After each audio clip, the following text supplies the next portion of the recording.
putting the paint where it ain't.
Yo, what's up, everybody?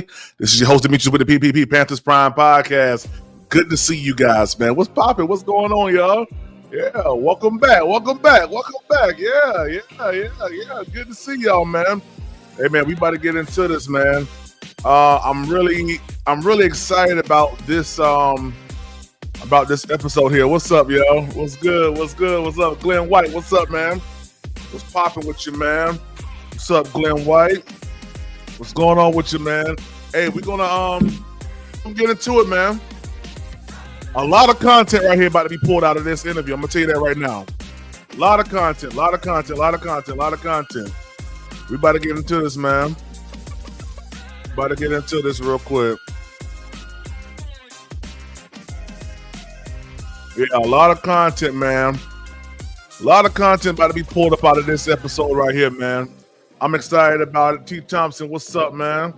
Say being excited about the Panthers in 2025 is crazy. Okay, that's good for you, my brother. Yeah, that's good for you. Yeah, Carolina boy, what up? 803, what up, man? What up, Dom? What up, man? What's good, y'all? Yeah. D Cash, what's up, man? Antonio McClellan, what's up, man? What's popping, y'all? Yeah. What's good? Ron, what's up, man? Candyman, what's up, yo? What up, my West Coast brother? Yeah, we about to get into this, man. I'm excited about this interview, man. We're getting ready to see interviews from Steve Smith, Bryce Young, Adam Thielen, Dave Canellis, all these guys at the Super Bowl, guys. So I'm excited, man. Hey, guys, real quick on the way in, make sure that you hit the like button. Smack the like button in the mouth right now. Smack the like button in the mouth, okay? Smack the like button. If you're not a member, become a member of Panthers Prime Podcast. Only $3.99 a month.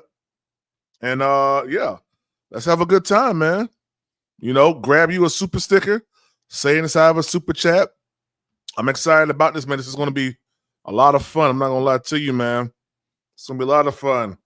I put a yes either way. Yeah, I put a yes either way, PPP. Hey, man, let's get into this real quick, man. I'm excited about it. I'm gonna drop the link. Of course, if people come up, create this interview with me, this reaction with me, man. Definitely gonna do that. So I'm gonna put the link inside the chat right now. If you guys want to pull up on me, man, and let's have a discussion about what we're hearing. Let's get into it. Let's do it. The following is a presentation by the Carolina Panthers football team. This is Radio Row with Jake and Stu. What's up, Panther fans? Jake Delhomme here and the great Jonathan Stewart.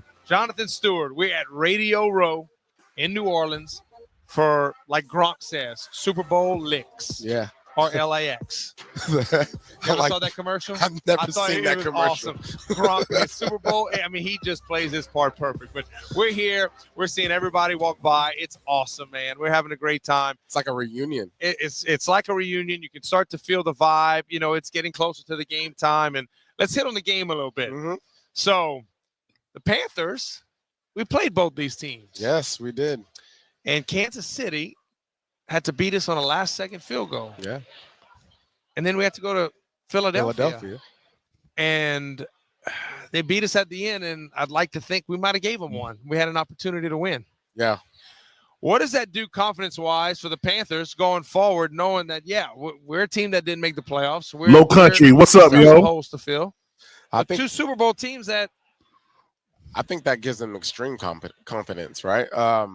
Especially when you finish the season that you have finished, like Bryce finishing the season on offense, 5 touchdowns, 3 passing, 2 rushing, right.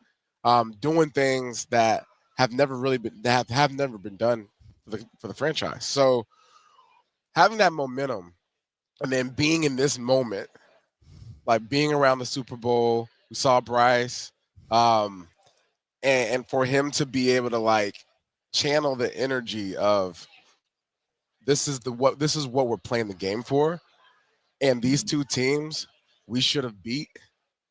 We should be here too. We can be here.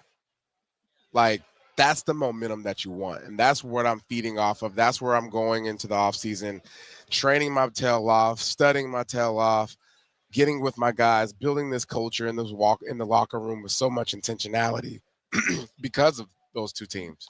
Yeah, I couldn't agree more. And, you know, I draw back on my experiences as a player. In 2002, I'm with the Saints and Tampa Bay Buccaneers with John Gruden. They win the Super Bowl, known for their defense. Well, the Saints beat Tampa twice that year. Yeah. And I had to play in the second game for the Saints.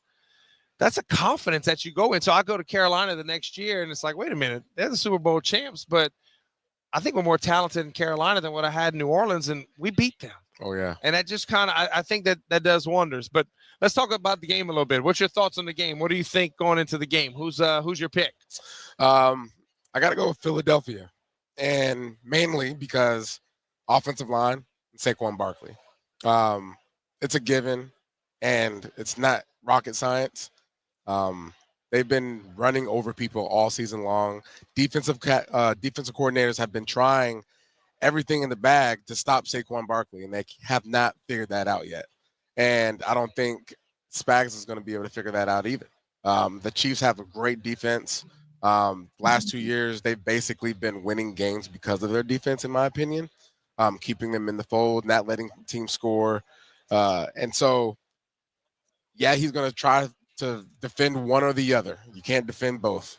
And if you're going to try to defend the run game, good luck, because you're still going to get exposed, in my opinion. Yeah, I'm like you. I'm one that I'm a huge Patrick Mahomes fan. I think he's one of one. I think he's a unicorn. We saw it when we played them. I mean, game's tied, and sure enough, he does one of his. Hey, yo, real quick, man. We got 30-something people watching. I got 17 likes, man. Go ahead and hit the like button for me right now, man. That's free. Hit the like button for me. I appreciate that. Hit the like button for me. I appreciate that. Let's go. Little twinkle toes on the sideline, and he's good at getting away with those things. And they kick a field goal to beat us at the end. And you never want to go against him. But there's something about Philadelphia, a team that was here 2 years ago, took them to the brink, and it's the mindset, but it's the offensive line. I just think that offensive line, what they do, how big they are, how much they can lean on them, and Saquon Barkley, one of the best free agent signings we've seen. I don't know if it's ever. I mean, this might rival the Drew Brees signing in New Orleans in 2006. And prior to that, it's Reggie White signing with – I'm dating myself. Did Drew Brees go to the Super Bowl 2000? Not his first year. No, it was his fourth year. But, I mean, they went to the second round of the playoffs. But, I mean, that's kind of the impact that he had on that football team. But I think Philadelphia, they're just loaded. And defensively, I'm anxious to see. That's the matchup that I'm looking to see. What does Vic Fangio do? Vic Fangio, everybody knows, is one of the greatest defensive coordinators that's ever been. How does he play Patrick? Yeah. I mean, does he kind of rush him? Does he drop 8? Do they spy him? Do they? All right, we're gonna fast forward past all this right here. Drive. That's what I'm gonna get right up into the Adam he's Thielen so good, because interview. All right, we don't know what to expect. Right. We're gonna get right up to the Adam and Thielen everybody. interview. I'm looking forward to it. And as we've been here most of the week, we were able to talk to many Panther players, many NFL players, NFL writers, and we're going to toss to an interview that we did with Adam Thielen on Radio Row. So, John, Adam Thielen, and I'd like to ask the first question. Okay. Are you coming back? I'm not laughing. I know you're not. Oh, shoot. I knew this was going to happen. But why are you blushing? I mean, the media already ran with it that I said I got football left in me. I was kind of saying, like, I can play, but I don't know if I'm going to play. Y'all, this is the best wide receiver we have in Carolina. Shout out to Adam Thielen, man. But no, I feel good. I took 2 weeks off, like I said I would at the end of the season, and got my energy back. Started training already, so I'm ready to give it one more shot. Man, that's lovely. That's lovely. I hear that, right? Adam Thielen took 2 weeks off. Boom. He back training already, man. Of course, he's in the Super Bowl this week. Well, at the Super Bowl festivities this week. But already training, man. That's big, yo. That's big. Way to hear. That's music to our ears, to watch you play. I mean, and you had the injury this year, but to know, because it's difficult. Like, at the end, you start to know when it's starting to happen, but you want to leave a legacy, and I think that's what you're doing here with all our young kids, and I think you see it's going in the right direction. Yeah, I think if you'd have asked me, I probably shouldn't say this, but if you'd asked me like 3-4 weeks left of the season, I would have said for sure I'm done. I'm exhausted. I'm tired. It's been a rough couple of years.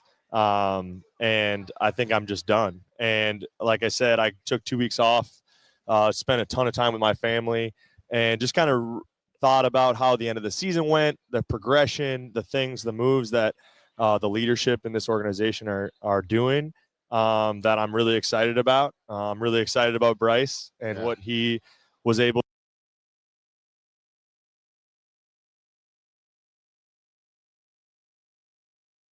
to do once he got back in the game and kind of learn from the start of the season and taking some time away.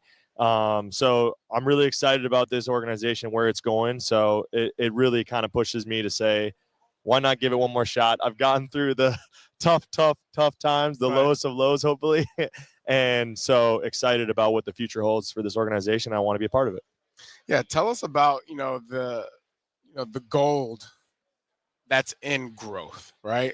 A lot of teams, go, and I look at the Philadelphia Eagles, for instance, and they've had so much success, and then you hit a bump in the road last year where they crumble at the end of the season, and then all of a sudden this year they're masterful, right? What key indicators as a veteran, as a receiver on offense, are you looking for, like, and talking about the Panthers, to make you feel comfortable, like Jake's saying, like, this is a moment in time where you're trying to leave a legacy? What key indicators are saying, okay, I am comfortable still playing for this organization and playing just another year in general for your body? Like, I have some indicators that show that I can still do this. Yeah, I think it's a little bit of a loaded question because there's so many places I could go with that. Yeah. I would say the number one thing is progression and stability. Yeah. Is are we progressing as an offense, as a team, as an organization?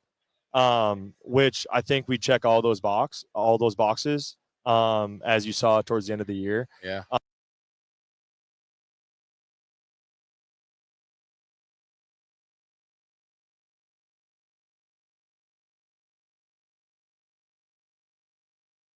My bad. What up, Tri-State?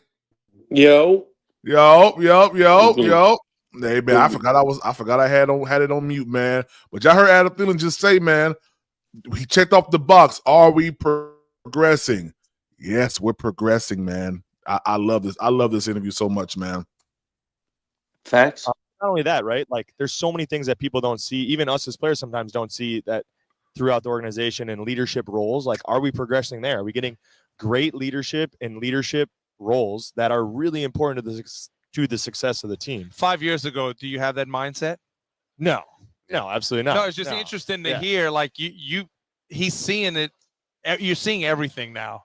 Yeah, and I think through experience, right? And I look back at my time in Minnesota, the first 5 years compared to my last 5 years there was huge progression in those 5 years, and there was huge changes in those key leadership positions that you wouldn't even think affect football, but they do. Yeah. And so when those things start to happen and you get good leaders that can really bring the most out of the people that they're overseeing, that only enhances the ability for the players to have success. So really excited about that. Some of the moves that they're making, obviously Coach Canales, Dan Morgan, their leadership, their mindsets are very aligned with how I think of things and look at the game. And so excited about what they bring and what they're going to continue to bring. And we'll see how this offseason plays out. But I think there's a lot of good things to look forward to. So third down, gotta have it, or fourth down this season, it seemed like Bryce was going to you. Is there a moment in the huddle or like a play call?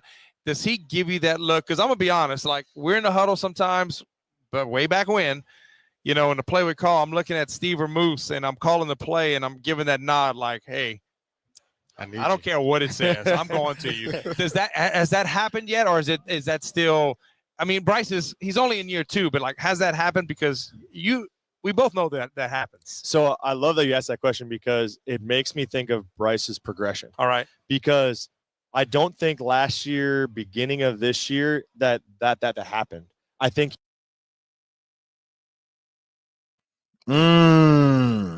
that's big right there. I like this. I like where this is going at. He was just so consumed of like, okay, here's the play call. I got to go through my reads. And there was so many times that I'm like, Bryce, just throw it to me. Because I'm like, when it's third down, it's fourth down, when it's a fourth quarter, 2-minute drive to win the game, like, you find your guys that you trust and you give them a chance. And if they make a play, you come back to them. Right. And so that's kind of what I've been trying to push without being like, try not to be like, hey, just throw me the ball, like be a diva. Right. But I'm also like, hey, I can help you and let me prove it to you. Now, if you come to me in those critical situations and I'm not making plays, fine, go to someone else. But I think that's where he's progressed, is where he started to realize, and I've played with young quarterbacks and I play with veteran quarterbacks. And the biggest difference is when you play with a veteran quarterback, he knows who he's going to in those critical moments that he's going to trust to make plays. in critical situations. And so I think that's where he's really progressed to where like he knows like who he can count on, when he can count on them, and then he trusts that and just goes with it. Talk about the run game for a second. Chuba has brought back to life the running game for the Carolina Panthers, along with that offensive line, right?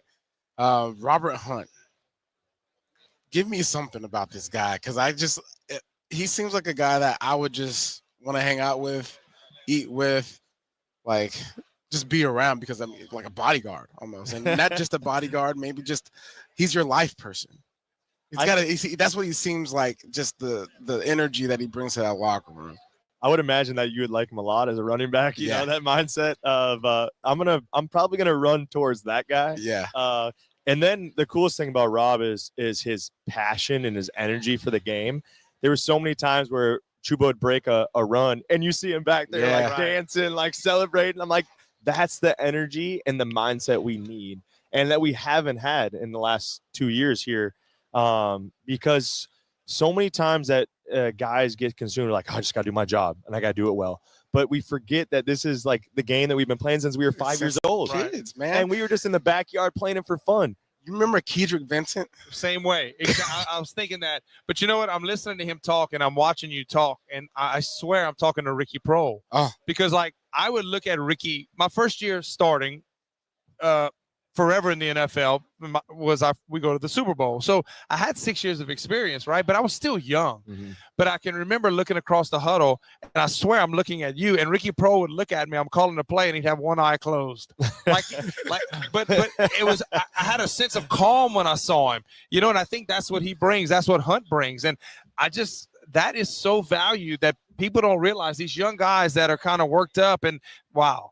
Yeah, look at how Adam. Look at he's reacting. Calm. It makes relaxed. a difference. And I think that's where you saw Bryce. When I always say like you got to be you out there. Like, I get it. Like, it's a tough game. You got to be prepared. You have to be detailed. All those things. But when you can pair that with just being yourself, and like you saw it late in the season with Bryce, just his attitude and his energy. You could tell that he was just like, okay, I can just be myself and have success. Yeah. And so that's what I always try to push in these guys is like, yes, like it's a cutthroat business. Yes, you have to be at the top of your game every week in and out, but just be yourself and have fun. And so that's what I try to bring. I try to find those spots where I can keep it light and fun, but then when I got to get serious, I got to get serious. So try to find that balance and try to show by example of what that looks like to the young guys. Because they don't know. I mean, they've never been in these situations. You know, college football is a lot different than the NFL. It's a cutthroat business. There's someone coming for your job, whether you're a first round pick, whether you're the highest paid guy, like someone's coming for your job and they're coming for your money. So it's a cutthroat business, but you got to have fun and enjoy it while it lasts. Oh, man. Excel. Oh, Excel. How hard is it to understand him in meeting rooms? Well, have you been able to? I'm the translator. Oh. I'm the only one that can understand him. So to me, I think I'm talking to somebody back home. It's so easy for me with my Louisiana accent. I love it. I've had so much fun. So it's interesting because I was 34 years old, and the next closest in the receiver room this year was like 27, 28, David Moore maybe. Yeah. And hey, man, you better believe it, man. Panthers podcasters, man, are the best in the business, James. You better believe that, man. I appreciate that, baby. And then after that, it was like 22, 23. So, but with that being said, I had so much fun this year in that receiver room. Just being able to share, you know, some experience where I needed to, but really just enjoying my time with those guys. And like I said, our receiver coach, Rob Moore, could not understand Excel at all. Zero. And so he would look to me in the meeting room. He would ask him a question. He would respond, and he would look straight to me to translate for him. So I would translate, and he'd be like, "How do you understand him?" Yeah. I don't know, but I love that kid. He is a extremely hard worker. I've tried to kind of narrow that into where that hard work needs to go, because so many times guys come into the league and they're like, "I'm going to work hard." Yeah. And it's like, yes, that's awesome. I love that. You need some intention behind it. Intentionality of where that hard work is going. Yeah. And once he figures that out, learns how to take care of his body, he's going to have a ton of success in this league. And then having Jalen Coker just right there by his side, learning on the fly together, they're going to be a great little duo for a long time. Now, That was kind of alarming, Prime. Talk How to he me. said how he said he needs to learn how to take care of his body, but I guess that's kind of normal for young players. Yeah, it kind of is, because you come in and you really don't know. Yeah, it's like it's a certain different level of dedication to taking Right. care of your body than being in high school and college football. Yeah, no, it really is, man. To play, I really think it's because the amount of money that you're now getting. When you're in college, you're trying to get there, so there is a level it's like more of a prove it thing. You're trying to prove right. it. Yep. Most def. for you in your career early on, did you ever get benched? I mean, you were an undrafted guy, right? And I was an undrafted guy. Like, I think there's a chip. We're not one of these first round pick bonus babies, but there's a chip that you have, and you feel like you've got to always perform. And I'm just trying to relate to like Bryce. We watched Bryce get benched, and that's hard. And credit Coach Canales, he needed to sit. Then he came back in. Like, did you ever have a point in your career where you had to be sat down or somebody started in front of you, and just the mindset to like, okay, I know it's hard, my ego's crushed, how do I keep working? Well, I was benched for the first 4 years of my career because I was playing special teams and not a whole lot of opportunity on offense. Which did you feel like you should have been given those opportunities on offense? I mean, I'm a guy who plays with a lot of confidence. So yeah, Okay. When I was a young player and maybe a little delusional, I was like, I'm just as good as these guys. I can do it at a high level. And I tried to prove that every single day in practice. I was going against the starters as a rookie, as a second-year guy, and I'm on scout team. I'm trying to make them look silly because I want to do that on Sundays, right? So every opportunity I had to step on that field, whether it was practice, training camp, OTAs, like I was trying to prove like, no, this is who I am as a player. And there was a point in my career going into year 4 that I was like, all right, like if I don't play on offense, I'm probably going to get pigeonholed into just straight special teamer. So like I'm going to attack this with everything I got and prove that I can do this at a high level and really make a difference for this team. What was that year like going into that mindset? What were the things that you were dialed in on, focused on as far as your craft? Yeah, I mean, I think just being extremely detailed, knowing every position, because I knew that the more opportunity I had, the more I was going to be able to show who I am. And if I knew every position, if I knew the X, the Z, the F, the Y, like, hey, I'm raising my hand, I'm running on the field. If someone has a shoelace untied, like I'm out there. And so I just took that mindset from OTAs. When guys would miss a practice, I'd be like, great. He's got to go take care of his kids or something. Great. I'm going to get more reps to show who I am and prove that I can play receiver in this league at a high level. So, yeah, just trying to play every position, be an all-around receiver, showing that I'm fast, quick, good hands, good route runner, can take the top off. I think that's important. A lot of guys don't understand this league is you can't be a one-trick pony. No. If you are, you're going to be out of this league quick. So the more you can do, the more you can kind of do everything and show that. Why don't you own an apartment building? I'm Hold serious tight. right now. Let me show you a path that can change your. The more opportunity you're going to get. Well, Adam, we can't thank you enough for stopping by. We love watching you play. We love watching your passion. It shows. I'm just telling you, it shows from the fans, from in the booth, and just to impart your wisdom on these young receivers, because you're going to leave that legacy. And hopefully 10 years from now, when you're on the PGA Tour or the senior, whatever it may be. Yeah, I'll be your caddy. You can look back That'd be nice little duo. like Coker and Leggett and say, you know what? I'm proud of those kids. They stayed and they listened. So, man, thanks. And good to have you back, man. Thank Keep you, pounding. Good seeing Appreciate you, it. Well, John, I think everybody just heard from Adam Thielen, and I think we were excited to hear that he wasn't going to hang it up. And he said, hey, listen, late in the season, I was done. Yeah. I mean, it's hard. It's emotional, but you take time away, and it's good to have him back. And that's that veteran presence because we're very young at the wide receiver position. Oh, yeah, man. You got XL, you got Jalen Coker, two guys that get to grow in this game together as rookies. Had fantastic, success last year out the gate. Jalen Coker, guy that, caught everybody by surprise. I think Adam Thielen and his presence in that meeting room does more than just, the things that you see on the field. It's the way you go about being a professional. It was cool to hear him say, how he's embraced that role, Right. and how he's embraced, the legacy that he's going to leave behind, not just as a guy on the field, but a guy in the building. What is he like as a person? How can I help these guys become better men? How can I help these guys become better professionals? Which leads into all the other things that you do in life, right? Family men, father, husband, whatever it is. And it seems like both young receivers, we're talking about those, Coker and Leggett, they've embraced Thielen, and they want to. I mean, I know Leggett this year, interviewing him after one of the games, he talked about, I try to watch everything he does, how he takes care of his body.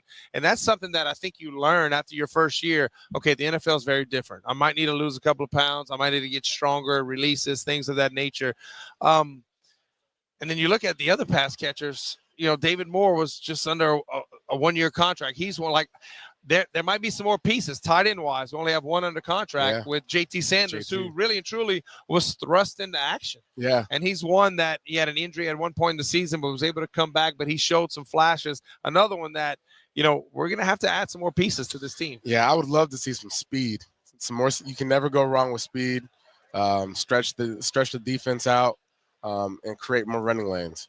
Yeah, I agree. And, we talked to the great Steve Smith, who is, we know is a great football player, but he does a great job analyzing NFL games for NFL Network. And he has his own little channel that he kind of watches receivers, watches tape, and does a great job. He does a great job, and he's very honest and truthful. And he's not going to pull any punches, to be quite honest. And he had a lot of interesting things to say. He had some great things to say, talking about the Panther wide receiver core and what we should do here in Carolina.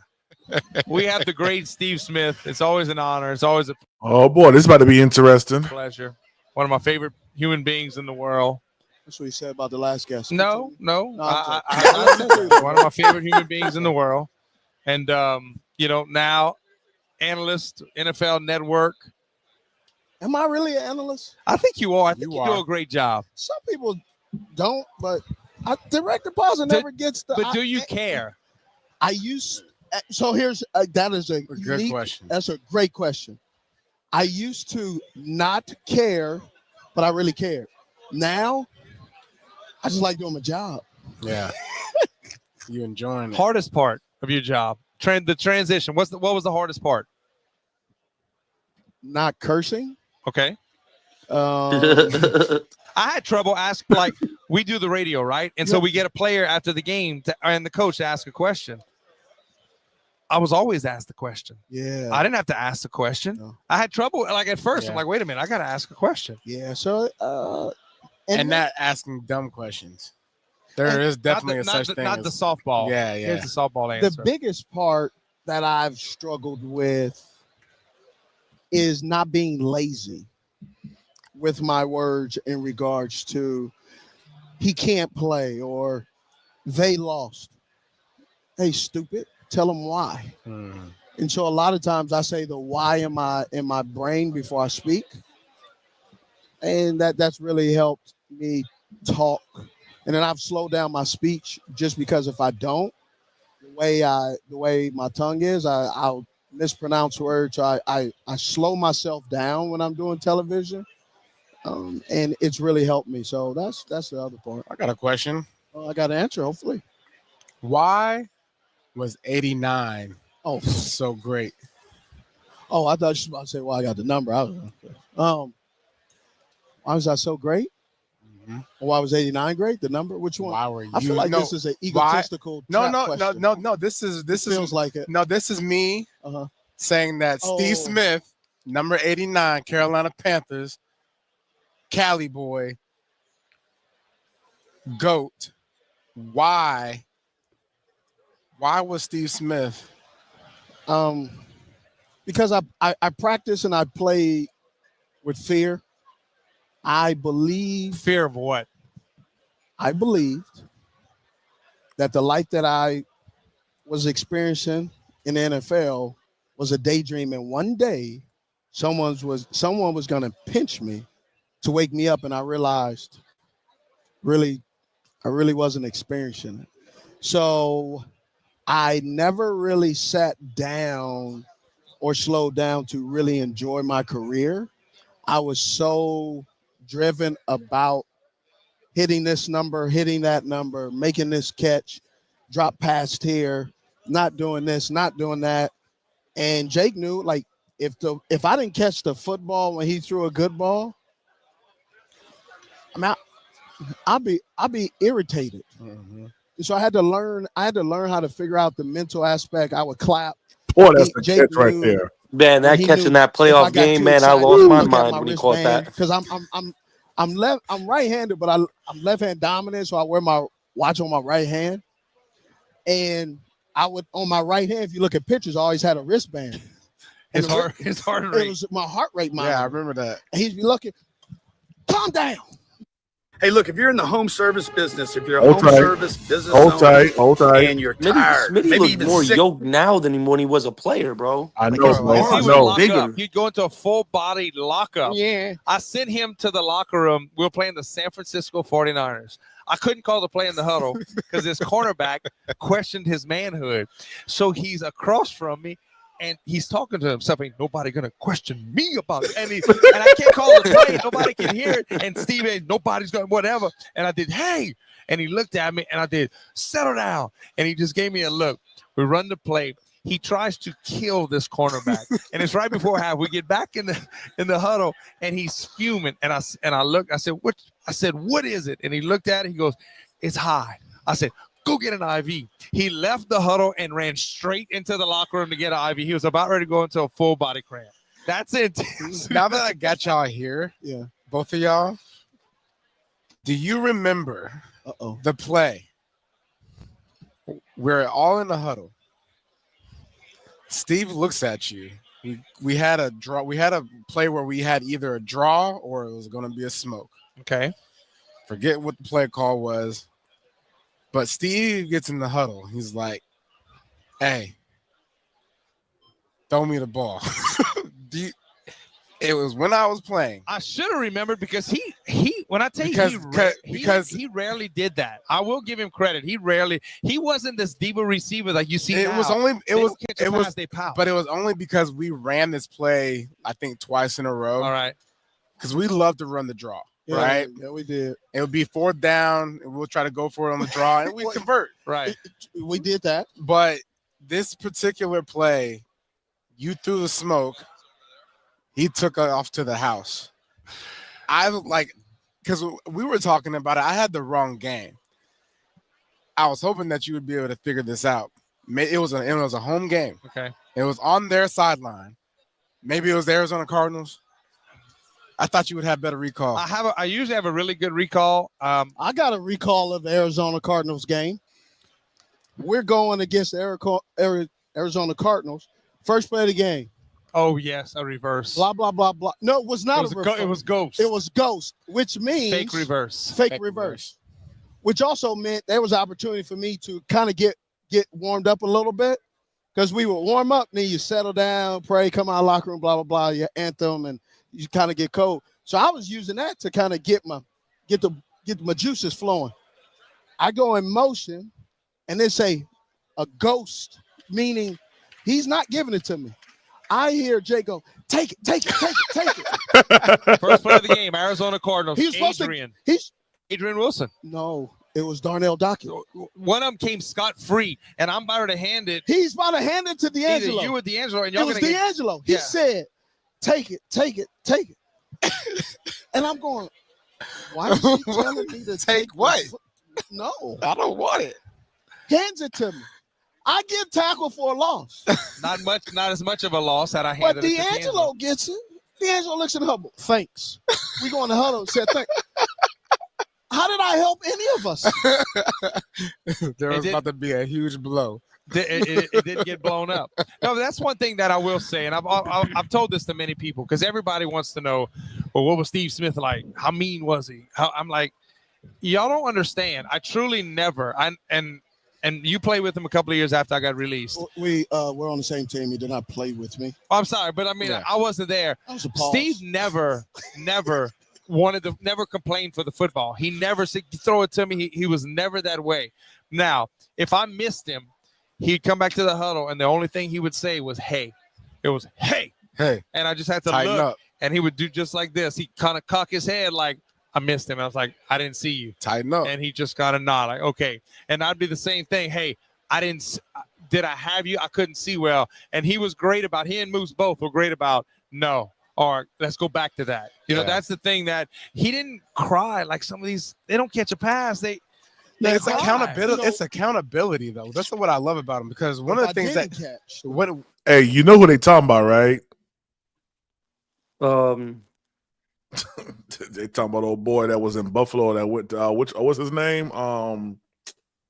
Golly, what's that dude's name? Wide receiver name? I can't remember his name now. Who's on the Bills now?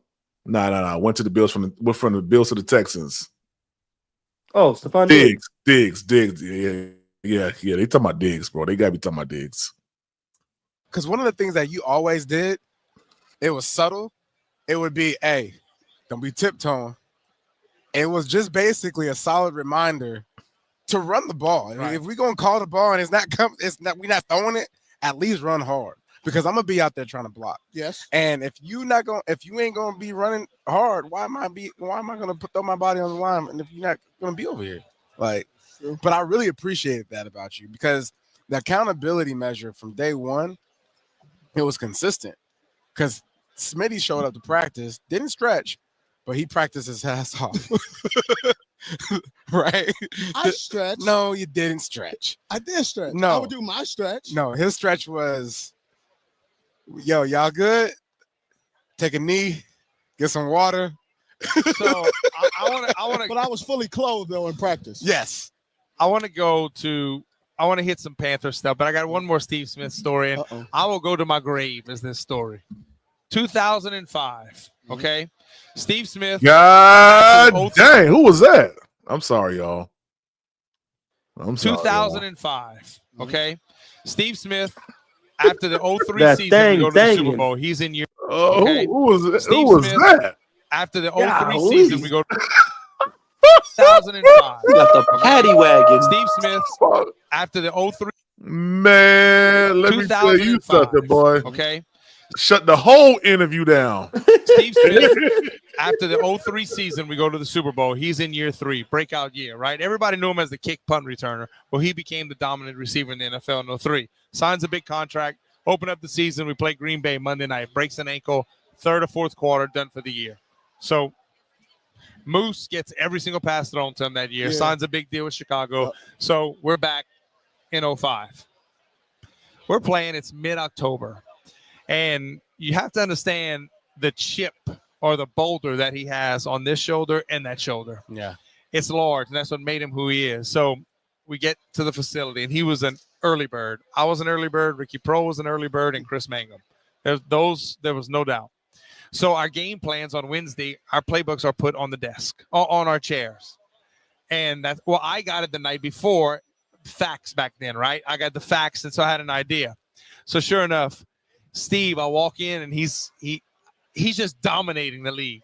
So he needed something to get him going. And he looked at me, and he took the book, and he flipped it, and he goes, same old stupid plays.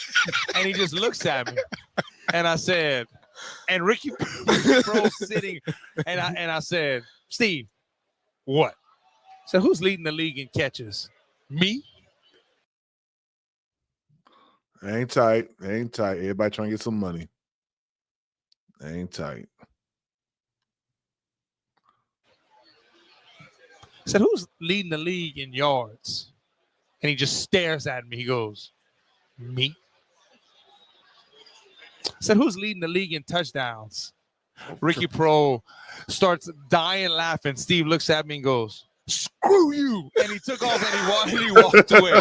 He's leading the league in all 3 categories. And he was complaining about these stupid plays that we had in. But that was the edge he had. It was constant. That's what he played with. And that's what that's so embarrassing. But it's so true.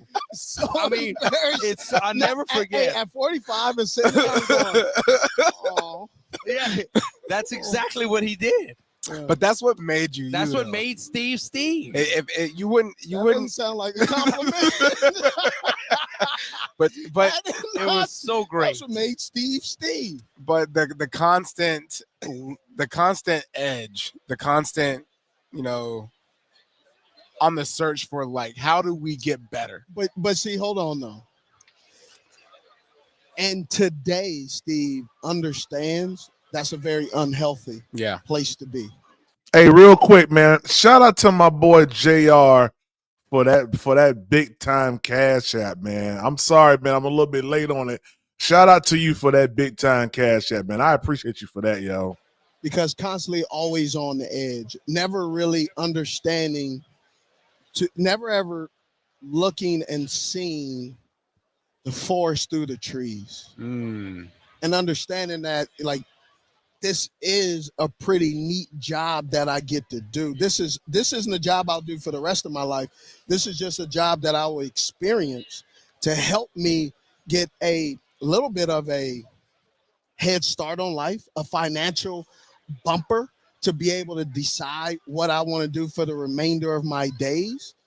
And so today I just look at it and we can laugh about it, but many times after, not today, many times before, I sat in a room, I sat in my hotel room, I sat in my home, sat in my office, and I felt bad that some of the people were around me that experienced that, because it also made things volatile.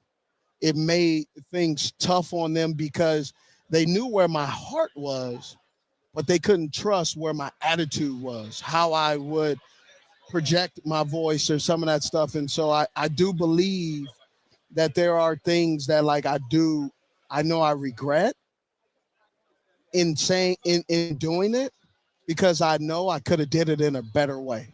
Yeah.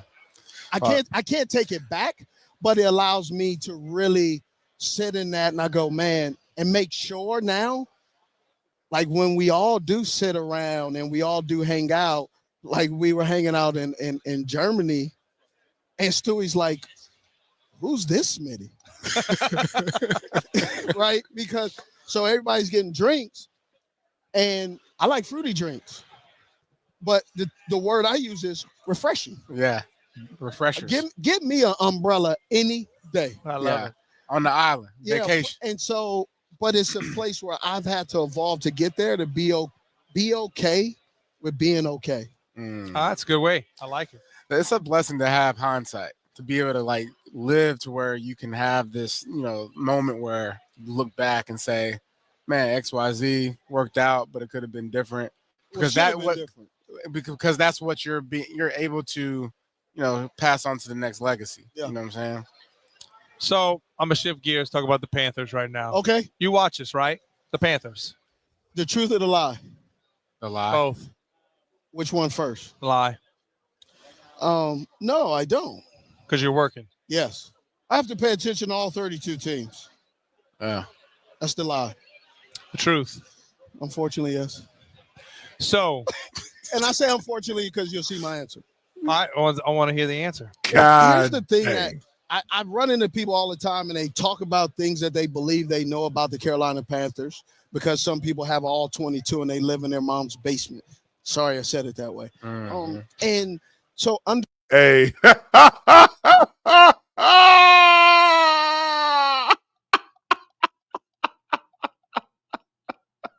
God damn, Smitty. God dang, Smitty. God dang, Smitty. Oh man. Boy, this dude here, boy. understanding. Do I believe Bryce is the guy? Here's my honest answer. I don't even know. There are so many things prior to the benching this year that transpired to even know, to be able to give a true assessment, because of the O-line wasn't great last year at times. Right. Yes, he was, Especially in the David. beginning. Receivers weren't getting as much separation as you would like. And then the defense struggled at times. There were so many things going on. How could you really paint it to one or two people when there were multiple leaks in a boat that we were taking on water. You just can't say it's raining. It was raining. It was waves. Yeah. It was a hole in there. And then it just had no motor. So you sit Paddle boat. It wasn't even a paddle. The paddles was over there. Golly. And so what I feel is with Bryce solidifying and showing he can Shout out Frank Wright. play, you patch up some of those holes and some of those things, and then you allow yourself to really know the wood we have can float in the ocean and allow us to support and allow Bryce to support himself and other people. Because what we were trying to do in one fair swoop is we were trying to boil the ocean to make it hot water. It's impossible. Do you feel, because I have a strong answer, what I believe, do you feel that the Panthers are moving in the right direction right now? I think so. I believe so. They're not going backwards anymore. They're going. That's a good point. That's exactly right. But people have to understand how much forward. I don't think it's as much as people understand. It's not exponential. It's kind of step by step. How does a fan, build the right expectations? It's been seven, maybe 8 years that they've experienced. Yeah. The ups and downs. It's a great of the question. organization. I would say be competitive. That's what we are. And if you show consistency of being competitive, then you can start winning games. All I'm gonna say is, man, next year I'm going to the whole Super Bowl week, man. Yeah, I'm going to the whole Super Bowl. Hey, you week. might run into some of these cats, man. You could interview them. Yeah, I'll come with you, Prime. Nick, just look behind Steve Smith. That dangin'. You can't win games if you're not competitive. That dangin'. What? You watched our young receivers this year? Yes. All right. Yeah, we understand there's a lot of growth. What would be the first thing you would tell the young ones? Because Adam Thielen was here much earlier. Adam Thielen? Adam, I just want to know, what would you tell Xavier Leggett, going like this offseason? Catch the ball. I want to buy you. Well, he about to say something I can real. pay you cash for your house, I no feel matter it, bro. what condition it's in. If you need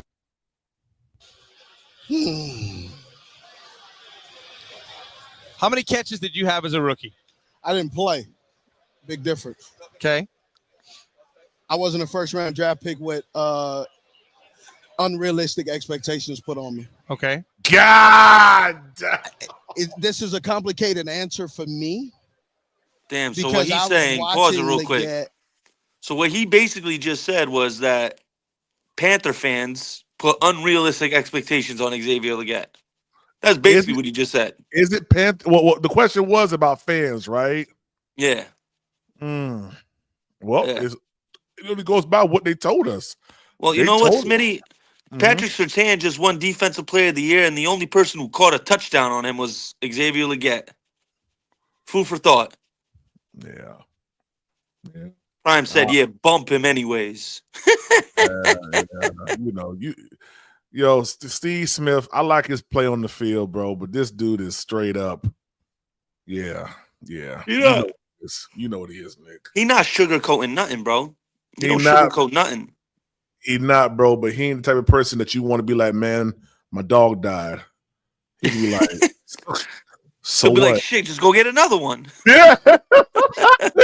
Yeah, but I like Fido, man. Fido Yeah, bro. Like, I Fido miss was my ugly, homie. man. I miss my homie Flame, bro. He gonna tell you Fido was ugly and get another one, man. Make sure it's the real dog. God dang, boy. And I was watching all these guys last year, and I'm watching the guys this year. And what people are expecting, I think we have to really understand. We need to stop saying just because the guy is 6'3" that he's physically gifted and he's going to take over the world in the league, because he's a young man amongst boys in college, but he's a young man amongst men against grown men. Yeah. And so what he was doing in college, you can't expect him to do it immediately in the pros, and he didn't. And then Coker, he's doing really good. I want him to stay steady. Don't allow the little bit of success that he's gotten him to turn him into I've arrived and not have that same undrafted work ethic. Yeah. Keep the chip on his shoulder. Keep the chip on his shoulder. But, more than anything is these guys have to improve, or they have to get better. They have to learn the little nuances of their craft. Well, listen, it's an honor. It's a privilege. It's awesome to have you. We love you. Yeah. I love you more as a person than I do as a player, and you were okay as a player. Yeah. But I will say this. I'm finishing with one Steve Smith story. Uh-oh. December 2005. We're playing the New Orleans Saints in Baton Rouge because Hurricane Katrina came through and the Saints could not play in the Superdome. So we go and we're playing, about ready to play them. And Steve's rolling along that season, to say the least. He needs one more touchdown to get $1 million bonus. That was because I forfeited it every year because I didn't work out with the team. So Drew Carter was the guy we drafted that year in the 4th round, coming off of an ACL at Ohio State. Drew should have been a 2nd-round pick, so we got him. So he was delayed in getting to the season, and Drew could really run, tall and could run. So we had a reverse, and we had a play call for Drew early on because the Saints had no idea what his speed looked like. Well, no one knew Steve needed one more touchdown for $1 million bonus. You didn't know? Before the game, somehow it gets out in the locker room. Mike McCoy. Okay. I told Mike all my secrets. Okay. Well, Dan Henning walks up to me, and you have to know Dan. I'm stoic. He looked at me and he goes, Steve needs one more touchdown for $1 million bonus. I said, that's what they said. And he walked away.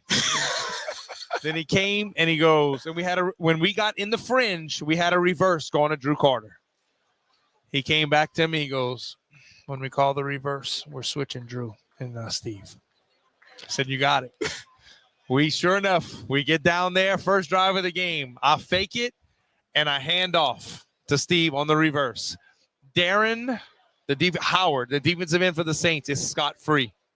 He jumps over him. He just jumps over him. He takes the corner on the side of the ear and smashes him down. I think I saw that. I think I saw that. And he goes score a touchdown. The team's going nuts. I mean, we're going nuts. The Saints have no fans in the stands because it's in LSU Stadium. Yeah. And they're not doing well. We're doing well. We get to the sideline. You know what he does? Hey, oh, come on, God. This is the worst sales presentation ever. Check this out. I go listen to Jake DeLone tell stories all day. Line, you know what he does? Goes throw up in the trash can. What? Yes, he went and he threw up in the trash can. Those are things that are ingrained. Do you want to know why? Why? Because he just won $1 million. No. Remember, I did a lot. I had so much performance anxiety. It got so bad. I used to have to take Tums before the game to calm it down because my stomach was bubbling. I had to literally start eating bland. I had to have a brat diet right now. I had to have a brat diet, banana, bland foods, dry toast, because I would throw up in the trash can after a long run. I don't know why he gets so nervous. He had more athletic ability than everybody else in the field. What if you warmed up with my athletic ability? I mean, you couldn't come out the locker room. I would probably die on the field. Maybe if you would stretch, you wouldn't have that. You wouldn't have that. It goes back to what I said. So much fear. Mm-hmm. Yeah. Built up, man. Built up that it was like every day. It was every day, game day. It was. I used to walk through my play. I mean, I had a whole routine. I had a point in my career. If I dropped a ball and warm up in the game, all day. I ain't gonna catch the pass. It was so psychological, man. And that's why people ask me, do you miss it? I go, no. They're like, how come? And I would have ulcers right now. Well, you never showed it. Man, it was a privilege, man, playing with you. Always good talking to you. Thanks for giving us your time, dog. Appreciate it, hey, bro. Love to see get on Ironed Out. Oh yeah, golf. Yeah, how tea time for Stewie? Yeah, Ironed Out, baby. Yeah. Ironed out versus tea time, Stu. We'll get it out to y'all soon.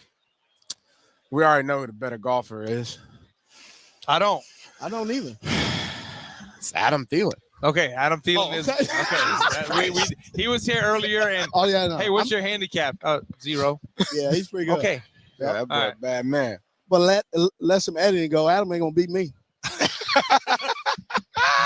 Thanks so much. Back here on Radio Row, Jake Delhomme, Jonathan Stewart here, and when you think about every NFL football team, and especially nowadays, if you don't have a quarterback, you don't have a chance. Yeah. And nowadays, it's what quarterback's going to be drafted first. It's really and truly, you hate to sound that sometimes it's not who's the best player in the draft. It's what quarterback's getting taken, because you have to have one. Mm-hmm. And we drafted the number 1 overall pick last year in Bryce Young. And, it was an up and down season, to say the least, with 4 different play callers, tons of injuries on the offensive line.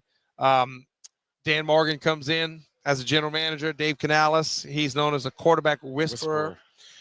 And we spent a lot of money on charts to help Bryce draft the first-round pick receiver. And it doesn't start out great for us this year, right? No. And then he gets benched by first-time head coach after the second game. But I think he won the locker room, Dave Canales, because it put everybody on notice. Hey, we got to play to win. We are here to do one thing and one thing only, and that is to win football games. And if we don't do that, we're all going to get fired. Like Coach Skip used to always say, it's going to be you before it's going to be me. So you better do your job. Well, Jonathan Stewart talked so slow. God dang. Iron sharpens iron, however you want to put it. I'm here to make you a better football player. And as a player, I'm here to make you look good, coach. You know what I'm saying? So, like, that to me is the relationship, as far as the responsibilities and the measure of how you want to be successful as a football team. And they're starting to click. They're starting to click, and we see Bryce get thrust back into action. Andy Dalton plays, the true veteran. Everybody loves Andy. First game out in Vegas, slinging it all over. 300 and some yards. I think we had 3 touchdown passes. And in some other games where we did well throwing the football, and then, Andy's going to be the starter, right? Yeah.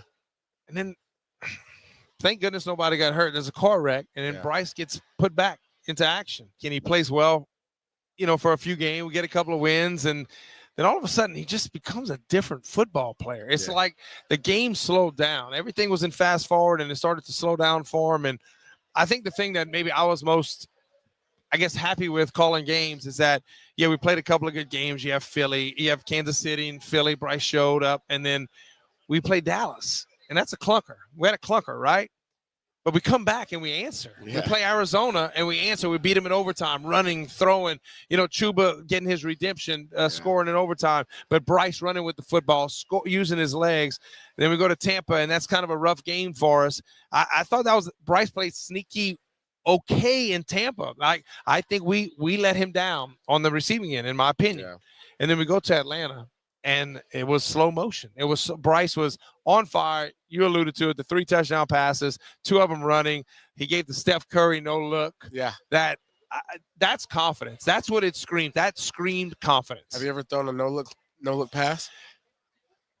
Like this, you know what I mean? Close your eyes close my eyes and let it go. Yeah, but I have thrown one in my time. It was in Kansas City on a goal line play. They sold out, and I knew Chris Mangum was by himself, and somebody grabbed me, but I knew no one was there, and I threw it backwards, and he caught it. Oh, wow. And I got high-fived on the sidelines, and I was told never do that again. Yeah, and also, too, it just goes to the confidence, right? Like, not just for himself. Bryce absolutely became more confident this season.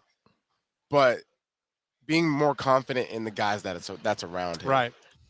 And having those 2 guards, Robert Hunt, Damian Lewis, when you walk into any establishment and you have security, you feel like you're safe, right? Yeah, you do. And it's funny, we haven't, and it's probably our fault. We hadn't talked about like what Taylor Moton and Icky have done. Oh, like I think That gets lost in the fact you get the two big guards, but Icky played better because he had somebody next to him. Mm-hmm.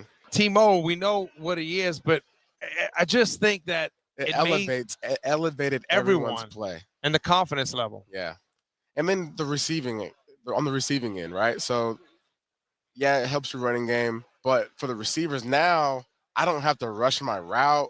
I don't have to feel like I'm like having to anticipate things quicker because he has to get the ball out quicker. No, he has time, so I can go through my route tree in an efficient way, and I'll know that the ball will be there, right? And so there's a lot of things that start and end with the offensive line. So I'm glad we got that taken care of. There's no doubt. There's no doubt.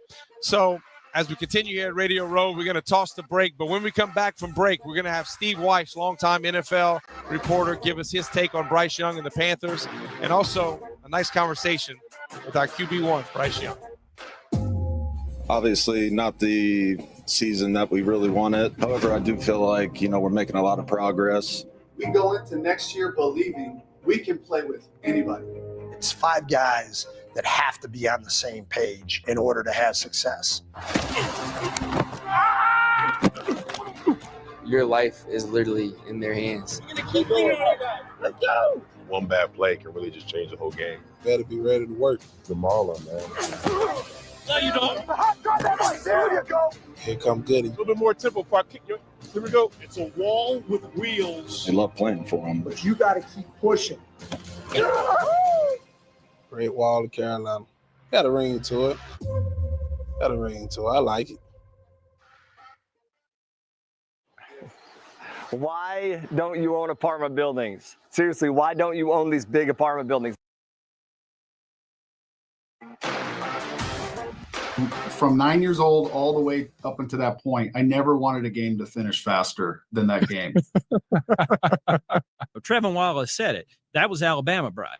Yeah. We've seen that, standing in the face of that pressure, making some of those throws. When they go zero and everybody's coming and he hits Liggett for the first down, it's like, woof. I think that was maybe the most impressive part. If you're a Panthers fan and you saw that game Sunday, boy, there were a lot of wins that were made, a lot of small victories that have a chance to pay dividends down the road. As an organization, if there's a glimmer there, you got to surround him with people. Cam's way cooler than you. Cam's way cooler than you, Jake. And you know what? I'm okay to admit it because you know why? I like Cam Newton. Cam Newton and I are friends. Proud to say we're friends. He always treated me with the utmost respect, my family, everything. And so I'm a huge fan of Cam. It's a good problem to have when you've got too many guys playing well on your offensive line. These guys have come in and played so well, despite having lots of different lineups. They're having some success now, and they're being able to say, okay, what we're doing works, and getting more confident every time they go out there on the field. Trey, Boston. Let's go.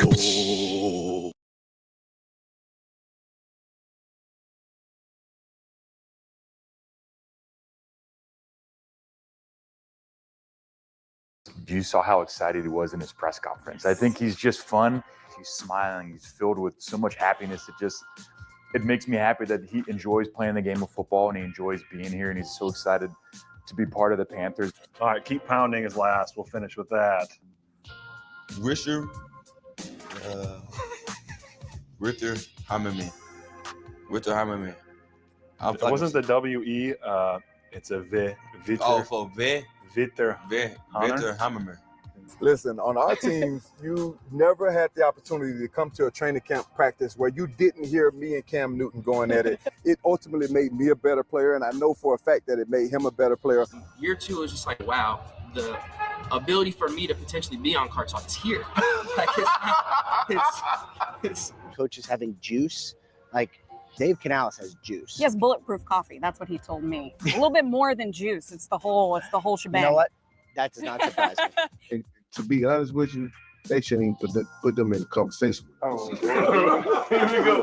Here we go. This conversation with they were dabbing, we were busting heads. We some head busters.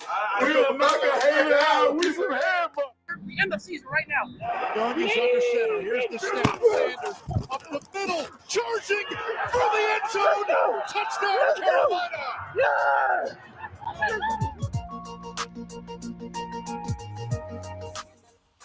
Welcome back, Radio Row. Jake Delhomme here, Jonathan Stewart. We're going to be getting to that Bryce interview coming up pretty soon. But before that, I think we're going to talk a little Panther defense. Oh, yeah. And honestly, that's a touchy subject. That's a tough task to talk about. We had a rough season this year on defense. Yeah. I don't think any defensive coordinator would have been able to have success with the amount of injuries that, took place on the field for us. Losing DB early in the season was a huge blow. When you have a guy like him that's so dominant, you're basically depending on building your success around him. And so when you lose him, you got to start from scratch. And, there's a lot of holes to fill. And, Dan Morgan did a fantastic job of filling those holes last year. And we had immediate success on the offensive side of the ball because of it. So I have no issues with, what to expect. And if, us getting the job done in this offseason. Yeah, listen, we have a top 10 pick, and we don't know exactly where that's going to go because free agency is going to happen before that. And you'd like to think, we have some money to spend, and we're going to address that. And I think Dan knows, especially being a linebacker, the bigger people you have in front, they take up multiple offensive linemen and bodies, and that those linebackers can run free. But, one thing Coach Canales never really and truly wavered from was his belief in Coach Evero's defense. Yeah. And there was a lot of question marks at the end of the season. Listen, we gave up historic yards, points, all those things. And listen, it was due to attrition. I mean, it was difficult because I'm going to be very honest. I'm studying our roster to know who am I going to call on defense weekly because we would sign somebody new and they're up and active. And I'm learning these numbers when I should know them on the it's a new guy every week. Yeah. And so what does that say about Dave wanting to stay with the defense that EJ runs? Because Dave talked about, hey, I know how sound this is. I know what this defense does and the problems it can give. Well, he's a realist, right? He's not going to throw a guy off the ledge because of something that he can't control, right? And a little bit of it is, we have to make sure that we get the right guys into position to have some success. Edge rusher. I think if you get an edge rusher, we've been talking about that since, obviously we let Burns go. But having an edge rusher puts, the stress off of the secondary, right? It's like, all right, thank God, no matter who's in the secondary, we at least know we're going to get to the quarterback quicker, especially on third downs, right? And so make their job a little bit easier. And then obviously get some guys that are some ball hawks. That's something that turnovers are something that we have to have going forward to just give the offense more time on the field. Get yourself off the field, give yourself a break, so that way you're not wearing yourself tired throughout a season. Yeah, when you win the turnover battle, you give yourself such a great advantage to win football games, and that's something that J.C. Horn, lucky to have him all season long, be able to play for us, and he's one that I would assume there'll be talks with contract extension. And, I truly believe there's a deep part of him that, no, I was drafted here. I want to see this thing get right. Yeah. And Mike Jack's going to be a free agent. What a huge get that we got. So I don't know how that's going to work out linebacker wise. Josie Jewell, we saw him make play after play, and I watched him limp around and make play. And Trevin Wallace, a third-round pick, thrust into action with Shaq getting hurt once again. And, Trevin ended up the year on IR, but you saw some growth and progression from him. So, and I love what we saw at Richardson. Damani Richardson was a find. He was a great find. He was a guy that was out there flying to the ball. That's the thing. And making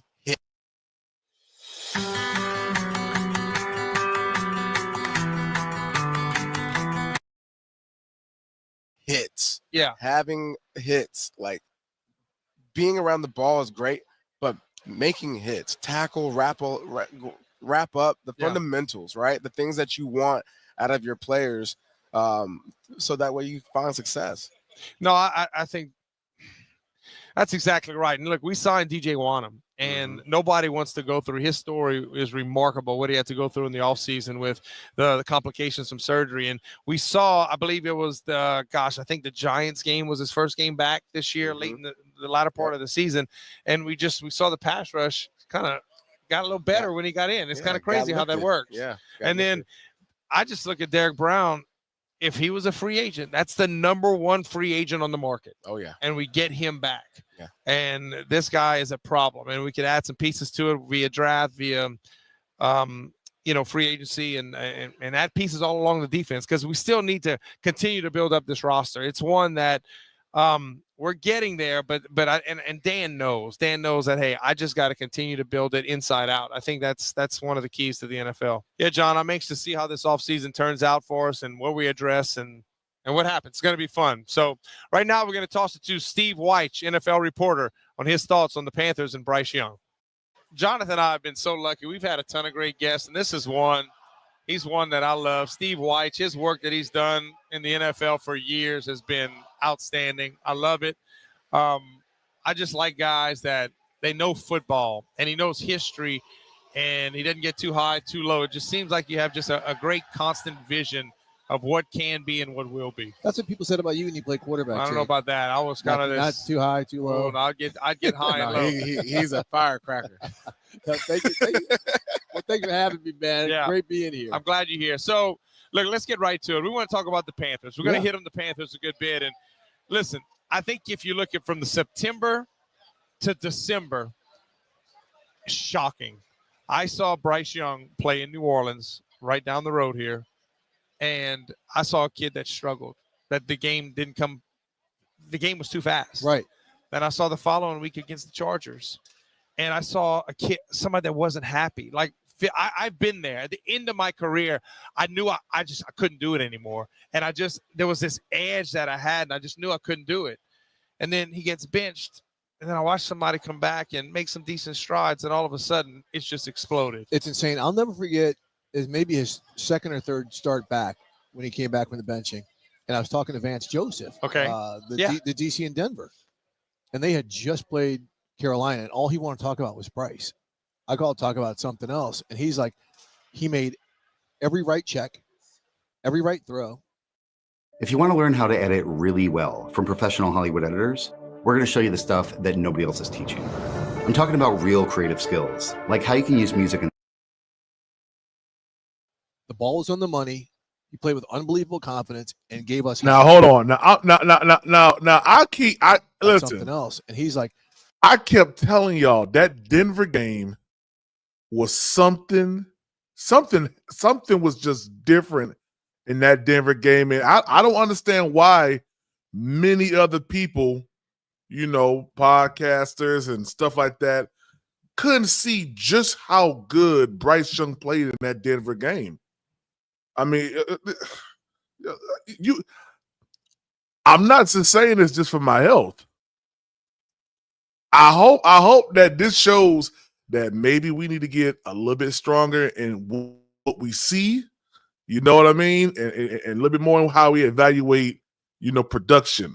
Because I've been telling y'all, every time I talk to y'all, I say that Denver game, I saw a whole lot of change. I've been fought down. I've been knocked down. PvP, you don't know what you're talking about? Hey, man, this is the professionals right here. It is maybe his second or third start back when he came back from the benching. And I was talking to Vance Joseph, the DC in Denver. And they had just played Carolina, and all he wanted to talk about. What up, Big Tight? What's going on, Cool Breeze? Hey, trying to put the paint where it ain't, baby. Big Tight, what up? What up, yes, Nick? Sir. Yes, sir. Yes, sir. Hey, man, if anybody else want to come on stage, man, the link's in the chat, man. Hey, we all are doing a live reaction, man. Ain't just me, ain't just PPP, everybody. So if you got something you want to say about what you hear, say PPP, hit pause real quick. Let's talk about it. It's a live reaction, all right? That was Bryce. I called to talk about something else, and he's like, he made every right check, every right throw. The ball was on the money. He played with unbelievable confidence and gave us hell. Denver defense is really good. They really. He's like, but the fact that he made every right decision when you watch the film before, and he didn't make any. Like, you could tell he was a confused player, a frustrated player. So whatever happened in that time was great. But then the fact that he continued to get better, continued to excel. That's something where Dave Canales and his offensive staff have to be like, okay, now we can build around him. We know he's the guy. Because this offseason is what they got to figure out what they want to do in terms of building around him. But they don't have to worry, right? You wouldn't think you'd have to worry, like, how do we make him better? Like we got that part. We can make him better, but make him better by getting people around him. Yeah, it's something to say about the environment, right? Man, don't show this dance. Don't show this dance. Thank Here, we had Smitty on. He basically told us that there was a boat that had a hole in it. It was raining. He didn't know if it was the sprinklers that were going or the water faucet going on in the house, right? But the environment and the transition out of that environment, there still needs to be a transition of trust. Yes. And trust for Bryce even, because my career is kind of in the hands of the people that are preparing the food.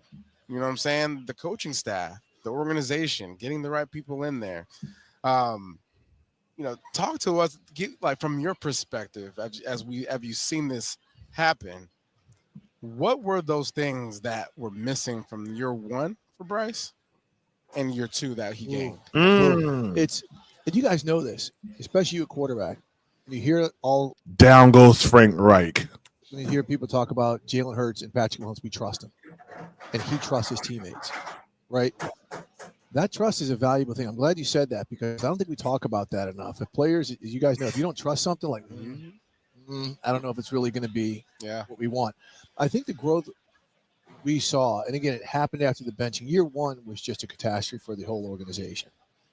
It was bad from the talent on the field to the operational talent, from just things coming from the front office, coaching changes. I mean, nobody wants to be in that type of situation. Right. So year two, you can bring in Dave Canales. He's got that Pete Carroll energy. Yeah.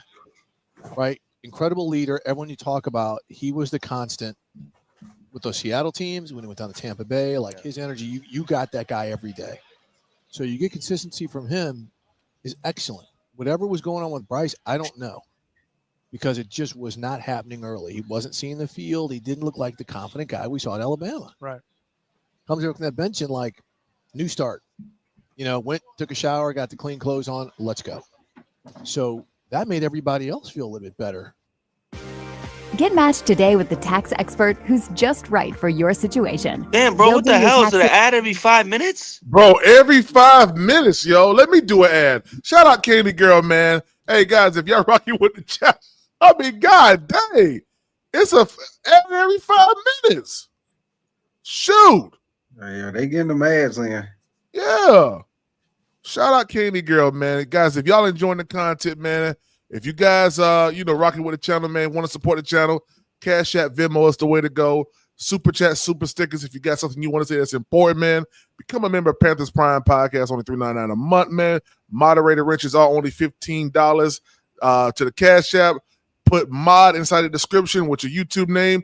Make you a mod right now, all right? Double tap this. No, you got to double tap the screen. Smack the like button. Subscribe to the channel. Let's go.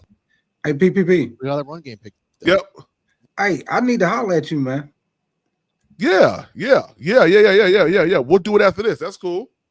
Okay. Yep. The defense, while still not great, played better. Right? So I guess when people are like, okay, there's a little different flavor here. I think that's some of the Canales energy running off, but just the confidence in what the organization is doing. And that's a huge.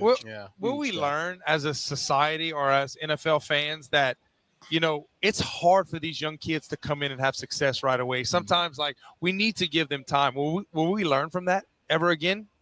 Because, with Bryce, it takes time. He sat here a little bit earlier, and he said, I came back. We beat the Saints. We beat the Giants. Then we had a bye. And he said, I had 2 days to, I relaxed. And he said, okay, this is where I need to go. This is what I need to do. And those were 2 wins that he played good. Mm-hmm. But then we played Kansas City, and they beat us on the last drive. Right. And Bryce was I told him that was his coming out party for me. But he just said, I needed to sit back for a second. But as a society, we want to have these kids. Okay, go play. We want to microwave things. Why? But it's not always the decision makers who want to microwave it. It's the younger person. Yeah. If I don't have success right away, then all of a sudden I'm going to be crappy. I'm going to be just a taint on the whole system.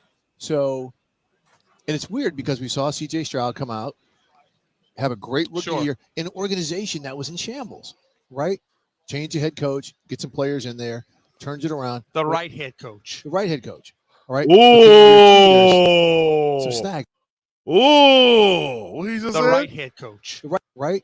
Change the head coach, get some players in there, turns it around. The right head coach. The right head coach.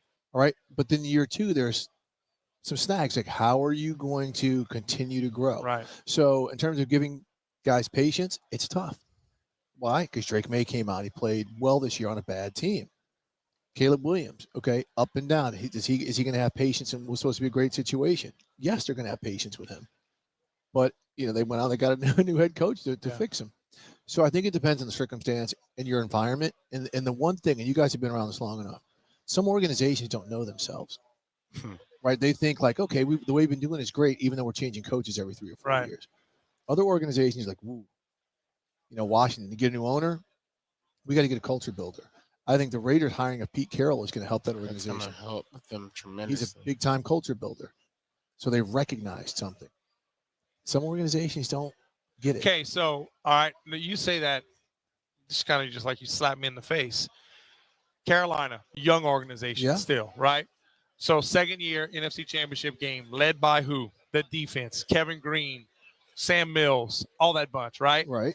And then here comes John Fox and crew later. Right. Led by our defense and our run game, right? We'd punch it with Julius Peppers and that bunch. That's who we were, Dan Morgan. Right. And then Cam Newton comes in. And Cam we never saw anything like him, right? He was different. But then think about that physicality, that run game, the defense with Luke Kuechly. Yep. Like, do you feel, from an outsider looking in, is this organization now with Canales, Dan Morgan at the helm? He wants to start. I mean, we have a ways to go, but do you think that's the alignment? That exactly is who Carolina is? Look at the 2 teams in the Super Bowl. Yeah. Run game, even though the Chiefs have Patrick Mahomes, defense is why they're here. Yeah. Right? Philadelphia. The last run 2 game, years, defense for sure. Philadelphia, run game and defense. I think we can sit here and say it's easy as that because that's what we can see. But again, your building has to be good. Your building has to be right. And I do think Carolina has taken some steps to get their building right. We saw ownership stand back a little bit this year. Dan Morgan and the football people step forward more this year. And I think if that line cannot be blurred, that's going to help. Everyone's going to be like, okay, we're here. Right. And so defensively, they've got to get more pieces in place. Sure. But there were some signs. Lines of scrimmage. Yeah. Got to get better. But here's the thing. As much as you want to say, it's going to take 2 or 3 years, it does. I mean, you look at Washington. Yeah. Yeah. I mean, honestly, I'm like you. I think you can get old. You can get old fast in the NFL, but you can turn it around. Like if you have a draft class to hang your hat on, you can move. Stacking these wins, like the way they finished this season this year, and the guys that they keep with nothing to play for. Right. That's the important. That's huge. I'll go back. There was nothing to play for the last 5 to 7 weeks of the season. Nothing. And they competed. Yeah. I watched, and I've told this to people. I watched Jadeveon Clowney. He was injured the second to last game of the season. He didn't need to play in Atlanta with nothing to play for the last week. Yeah. I watched him play. I watched him get sacked and cause quarterback pressure after pressure. Then I watched with 2 minutes left to go in the game from the booth. I watched him come off the sideline dancing to go on the field to go try to end the game and make a play. But when you see guys play like that, they know they have something to play for, and those are the guys that. And that's where I think you got to give Canales and Dan credit. I just think it's starting to blossom a little bit. And that's where, again, we go back to the Washington model. What do they do with some of the young players? They brought in guys in 1 and 2 year deals. Granted, Frankie Louvu just jumped off the page, but why? Who is he playing next to? Why don't you own an apartment my building? goodness. I'm serious right now. Let me show you a path that could change. Yeah, Bobby Wagner on a 1 year deal. Like one of the most outstanding human beings on top of being football players in the NFL. Every position group had that veteran. Every one of them had that guy, who could make plays. Yeah. That's what you said. You can have try-hard guys and great leaders, but if they're out there getting roasted on the back end, it means nothing. Yeah, no trust there. I can't trust you haven't gone through anything. You haven't overcome anything, so I can't really trust the words that come in your mouth. All right, so you had a nugget for us. You followed Dan Morgan since high school. High school. Terravella High School in Coral Springs, Florida. I was working for the Miami Shout Herald out then. Miami. And he was a running He back. was a monster. Whoa. He was Herald then. And he was a running back. He was a monster. He was a Was monster. he like a bruiser or was he like a shake and bake guy? Like what was he doing? Look, and down there in Broward County, they play football now. That's big boy football. Like he's not going up against a bunch of 160 pound dudes. He would bang, right? But he wasn't just like once he hit it, he was gone. Which is why when University of Miami where he signed, they were like running back or linebacker. And they would flip like Butch Davis is coaching, and they would flip. Is he running back, linebacker? They settled on a linebacker. Clearly was a position for him. But man, he was a monster. And he wasn't playing against a bunch of busters. He was playing against like some real guys. Yeah, man. I couldn't imagine playing against him or practicing against him. The way his eyes look behind that face mask. He doesn't blink. You ever notice him at Like the podium? he's like He it's like a blink. mixture of a G.I. Joe and the Ultimate Warrior from wrestling. So like when I got to Carolina in 2003, that was going into Dan's third year, I believe, right? And so how about that draft class? Dan Morgan in the first, Steve Smith in the third. Yeah, you think Marty Herney hit that one? Yeah, you but hit that one. That's when they talked about Dan. They were like, hey, in walkthrough, be prepared. Dan's going to hit you. He's going to come. It was walkthrough, and they're like, he knows one speed. And that was it. And that was true. Like, that was the first thing that I was told the first time we went out there. Yeah, Dan Morgan, it won't be walkthrough. Yeah. Well, I'm glad he's our GM. Me too. I think he's going to get those guys. I What's mean, up listen, against from all odds? Seattle What's up, y'all? into Buffalo. I mean, and both Shout out to those you, man. organizations have shown they can kind of build. Because it's bigger than what you see on film. It's bigger than what you see on stats. It's, hey, what do you sound like? What do you look like? What do you smell like when I'm meeting you in person? And I think that's what he's going to be able to get on the nail. And he's worked with the guys with the Packers lineage, right? And so that helps. Like there's always a purpose to what they do. Like they want all their receivers. Yeah. Right, but they want all the receivers to have been punt returners at some time because they're going to catch balls in traffic. Who can catch the ball with two dudes on them? Who's going to get stuck? Because that's what punt returners do. Like there's always a mission behind the obvious, and he comes from that lineage. So when you see him draft players, understand why did he draft him? There's something behind that dude, which made him a dude. Yeah, and going to be a building master. Well, listen, that's good insight. You've given me a ton of insight. Listen, we can't thank you enough. You're great. Your work that you do is awesome, and huge fan. And glad you could spread some of your expertise about the Panthers to us. We appreciate it. Best of luck to you guys. Thanks, Steve. Appreciate you, bro. Steve. Podcast boot camp. Yes, sir. It's my guy. Yeah, I love that interview with Steve. I think you can see why he's such a respected journalist. I mean, just he understands the NFL. He knows what works. He's been around it forever, and it's refreshing to know that you have someone in that space that gets it, and he's not chasing anything. He sees what it is, he calls what it is. That's a good way to put it. And there's nothing else to it. And I think it's easy he breaks it down really well. And he had a lot of good things to say about Bryce. No, he did, and that was fun to see, and pretty interesting when he talked about, hey, I watched Dan Morgan in high school, and Miami didn't know if he was going to be a running back or a linebacker.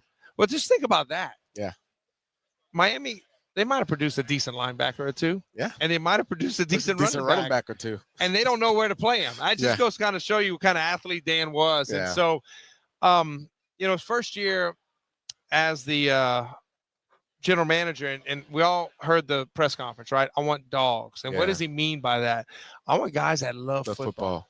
Yeah. And you can tell by some of the how we drafted, the players we drafted. We talked about the free agents. You watch Coker play. He plays with an excitement. Damani Richardson, watching him run down and play. Dan wants those guys. Some of the free agents we signed, the DJ Wanham, the Josie Jewell, those guys played through injury, battled through injury, and wanted to be there. And so I'm anxious to see, what he and Canales and Brant Tillis, it seems like there's one voice. Yeah. And it's a collaborative voice, but they're all going, it direction. feels like it's going in the same direction. All in the same direction. And I think what's really cool is this season, they, rewarded Chuba Hubbard, right? And when you reward a guy like that in season, it sends a message. You talk about a dog, right? A dog is someone that likes to eat, and that's all they want to do. That's all they think about. That's all they care about. And when we talk about dogs in football, a guy that wants to win games, a guy that cares only about winning at his position, on the field, for his team, whatever it is, in the weight room, conditioning. Hey, look, if you're in the home service business, if you're a home service business owner and you're tired, maybe even sick and tired. Health, like making sure that you're healthy for games, you're winning at all costs because you're trying to win a football game. And Chuba Hubbard, he's the hardest working person we know, apparently, because That's what Bryce Young, Exactly. Bryce Young said it straight up. He said he's the hardest working person he knows. And Bryce has been he played for Alabama. He's in the league now. He's been around a lot of greats already. So, I mean, in my mind, we have the tools. We have the guys in that locker room to build this team up. So, well, it's funny you say that. So JC Horn, if ever I've been at a practice, he stays after, and they constantly. And there's a clip that I saw from the Pro Bowl just the other day. He's talking to one of the other defensive backs, and he's talking about, well, after practice, I have to finish with 5 perfect get-offs. That does something. And those are the guys that you want to reward, and hopefully, something can happen with JC as we move forward into the offseason. And it just, I'll go back to it, man. We were eliminated from the playoffs in November. Yeah. With nothing to play for. And I can't emphasize enough. I've been on a team or two, and those teams were terrible when guys just quit. Yep. Yeah, whatever. Let's not go plan my vacation. Yeah, let's not get injured. And that's something that this team just kept playing with nothing to play for. I go back to the last game in Atlanta. Yeah. Jadeveon Clowney had an injury the week prior. Let's be honest. With his resume, he could have probably, you know what? I'm gonna tuck it in. I can't. He went out and played, and he balled out the last game. Yeah. He, I can't remember his exact numbers, but the pressures that he put on Penix that last game, and to try to close out the football game, and that says something. That says something to the young kids in the locker room that, hey, here's the standard, right? The standard is going to be a certain way, and the players, you have to set it. And I think Dave's that way. He's going to empower this football team, and I think both of them, Dave and Dan, that's kind of just how they're aligned. Yeah, man. You show up to work and you be excited about your job. Be excited about the people that are around you. Get to know them well enough to where you end up playing this game for a bigger purpose. You end up, playing these last few games of the season where you're not going to the playoffs. What am I playing for? You're playing for your job. You're playing for your locker mate's job. He has kids. He has a family. Right. And it becomes bigger than football, right? Now, what do you think? So, Coach Canales, year 1, that's got to be hard, right? First-time head coach. Yeah. Your second time ever calling offensive plays. I mean, you only call plays for 1 year in Tampa, and you get a head job. What kind of different Dave Canales you think you're going to see year 2? I mean, a more refreshed Dave Canales. I think he's going to have a program. He's going to have his process in order. I mean, you got to think about it. Coaches have their routines. Right. When they wake up, when they go home, what they're eating throughout the day, working out, when you're working out, because you got to keep your energy levels, up to a certain level, right? And then you got to think about how he's communicating to, his assistant coaching staff, right? Like, and being able to delegate, right? A lot of head coaches. This is so much harder than I thought. I feel like you guys were easy on us. Come on, I see some blueberries. Mixed berries and cream. Mixed berries for sure. Are really good delegators, right? Being able to say, hey, I trust you with this assignment. I'm not going to micromanage you. I'm going to make sure that you understand the assignment, and I'm going to walk away. And if you have any questions, let me know.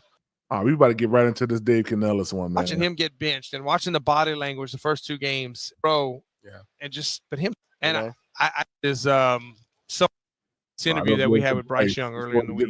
Well, our next guest is someone we might know and we might like a little bit in Charlotte. Oh, yeah. Mr. Number 1, Mr. Bryce Young. And Bryce, I just want to tell you, here we are at the Super Bowl media row or whatnot, or rows, and it's a zoo, right?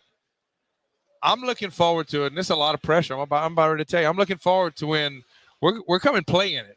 Oh, yeah. Bryce is our quarterback. That's what I'm looking forward to. Yeah. And I just want to talk about Facts. Just this season. Facts. A big tight. Facts. Yeah. Oh, I hear you. Yeah.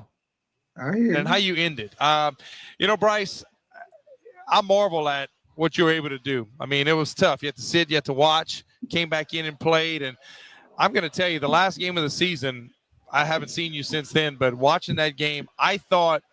Y'all see that right there? Week 8 through week 18 per PFF. 83.7 grades, 6th among QBs. The game was slow motion in your mind, the way you played. You knew when you escaped, whatever you did, you were manipulating the defense with your arms and your eyes by certain things that you did, because you could see it from the booth. What was the difference? What slowed down the most for you, or was it just a confidence thing? Honestly, I think it was just having time in the system. I wanted to do all that I could when I wasn't playing to try to play the game from the sideline on Sunday, still lock in throughout the meetings, throughout the week with meetings and everything. And I think it was just having more time, being in the same, obviously new staff. So, you get the training camp reps, you get the practice reps, but, the game reps is obviously, those are different. So just trying to do everything I can when I wasn't playing. Then when I did get back, just being able to build off of those reps, those opportunities of just embracing the system, making my own. I think that was something that was really the thing for me. What was your, take us through like the moment where Andy Dalton did come in and get those reps. And take us through like your week process. What was it like at home? What was it like on your car rides to the facility? Like, what about your process changed? Because obviously it was a huge moment, right? Yeah. And you came out of that like a whole new bird, you know what I'm saying? So take us through like your process. Yeah, honestly, I think the biggest thing for me was to make sure that nothing changed. I wanted to make sure that that was like, I just want to challenge myself in that time to be consistent, to have the same routine, to not, know I'm not starting, make sure that didn't dictate me watching any less film, me studying any less hard. And that was something that honestly I grew and I learned a lot about myself in that time of just being able to be consistent in my routine in the face of all that.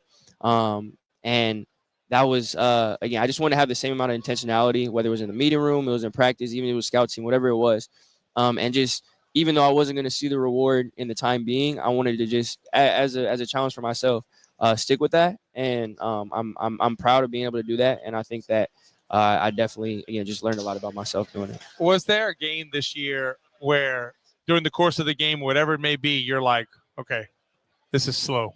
I see, like, I know where I'm at. I'm home now. Was there a game, a moment at any time? I have a game in mind. Talk to me. What you thinking? I want to hear from you first. I know the game that I think that I saw. I'm curious. Everyone. Okay, I'm gonna go right away. I thought against Kansas City, I thought you were a different player because Chris Jones was going to eat you on a couple of plays that you couldn't, like, really and truly, you could not see where you were throwing the football.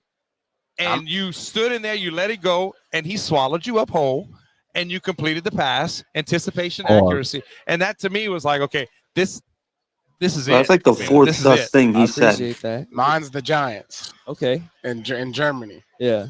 And the utilization of your legs, like that right there, running the ball is all about rhythm. I know this. I was very talented running the football.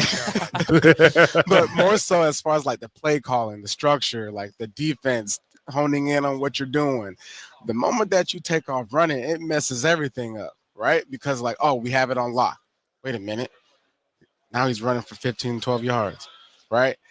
And I think that element to your game is what provide, like, from just watching the progression, and also too just the running game for the Panthers in general with Chuba, right? The mentality, like, nah, I'm gonna get this first down, because you started seeing it game after game where it was like, oh no, I got to use my legs. Let's go. Yeah. And you was running people over, for first downs. Like, all right. So what was yours? Yeah. I'll say Casey after the bye. I think it was just like, for me, it was a time to reset. Obviously it was like a bunch of things, obviously, that had went up to that point. Dry eyes still feel gritty, rough, or tired? With MyBo, eyes can. And being able to have like that week, a couple of days to reset. I think for me, I just wanted to come back, finish strong, kind of just cut the season in half at that point and just look at it from where it was, and not really care about the past of it. So I think that game for me was like one that was, and also I had a ton of respect. That was, I think, for a team, honestly, I think that was the biggest thing.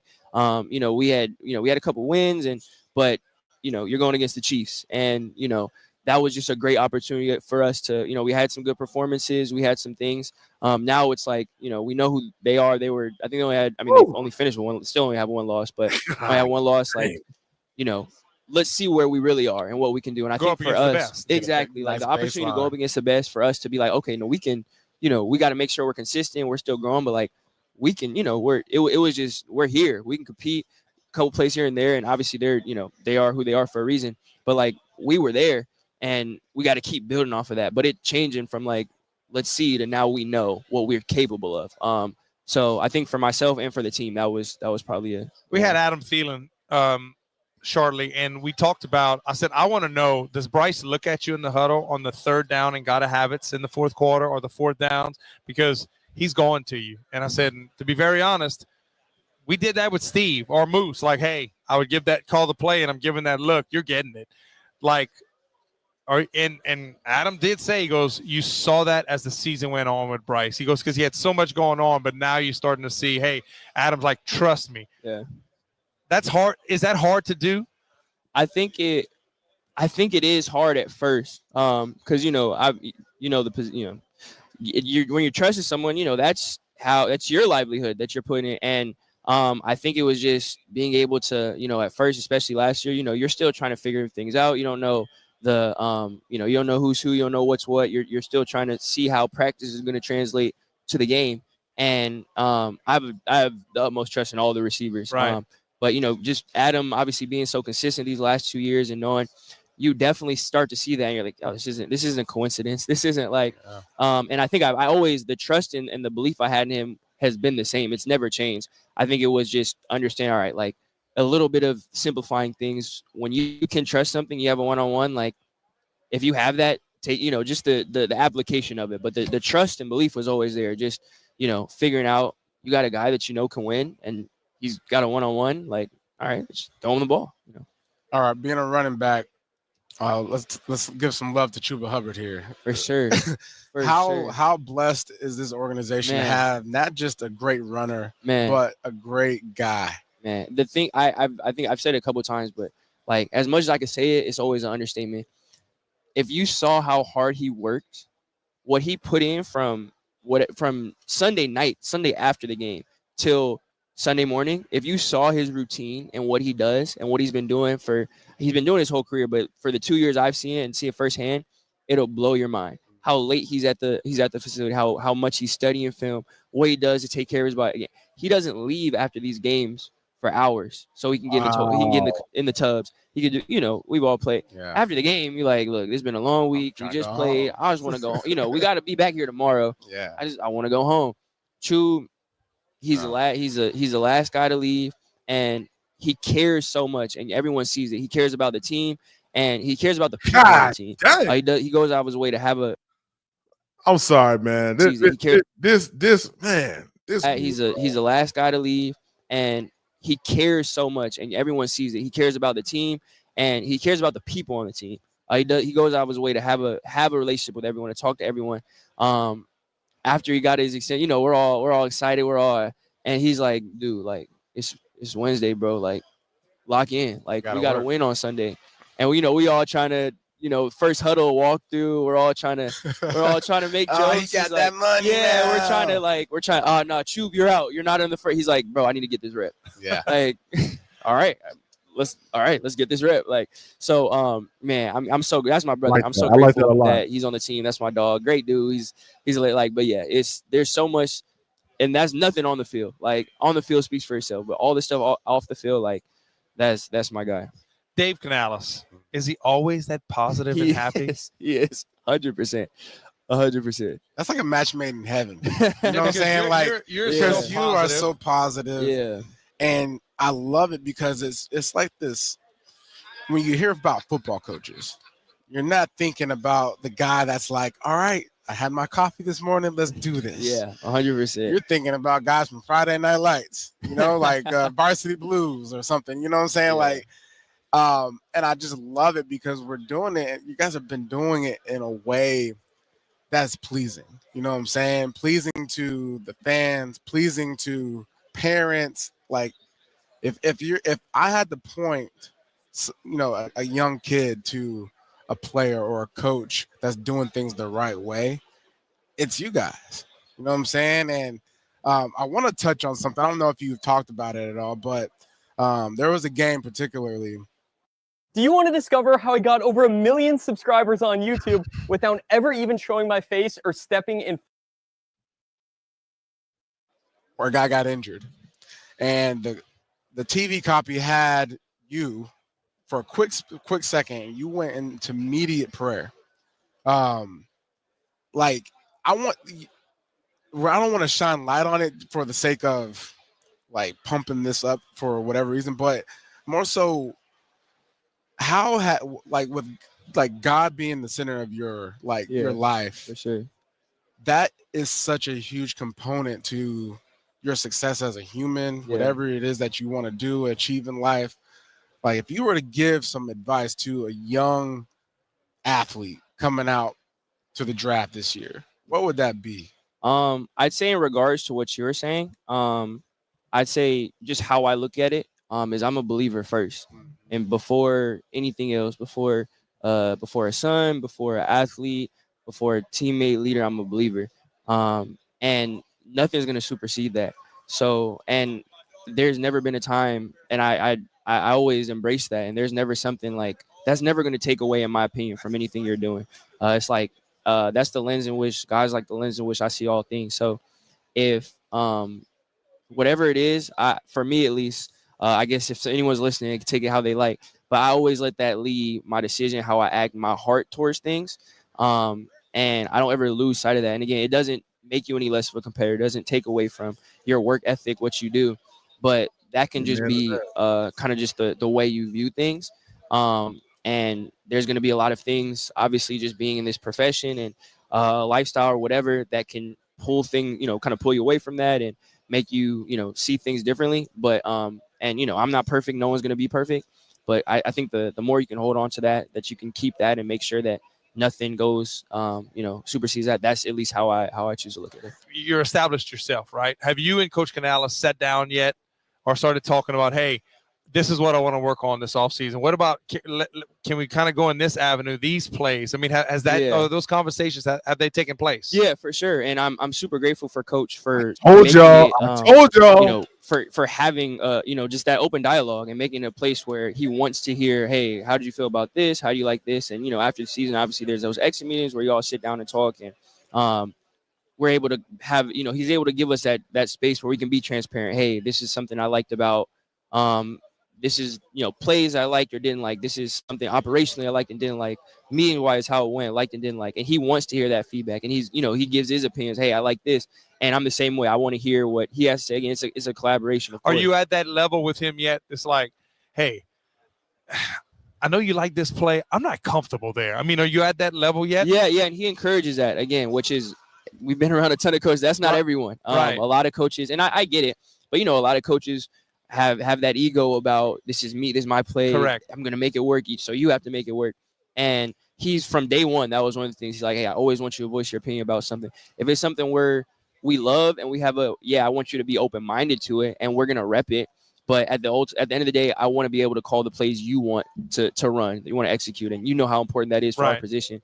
So for him being able to have that mindset, it's super helpful for me. Well, hey, this is sounding like 2015. What Cam Newton was saying, it's sounding like it, man. Hey, I can't thank you enough for stopping by. We're huge fans. One, you as a person, but also as a player, because we get cut right now. We're bleeding Carolina blue, right? I mean, we love it, and I truly believe you saw something different in this team, especially at the end, the way it's gone, and this offseason draft, and looking forward to the 25 season. That's for sure. I appreciate it. Thank you, my man. Thank you guys for having me on. You, bro. Keep it going, boy. Yes, sir. Back here on Radio Row, as we kind of start to wrap up, John. just to kind of explain what Radio Row is. All right, so boom, so that's all it is right there. That's all it is. Ain't nothing else going on with it. What's y'all thoughts, man, about what y'all just saw?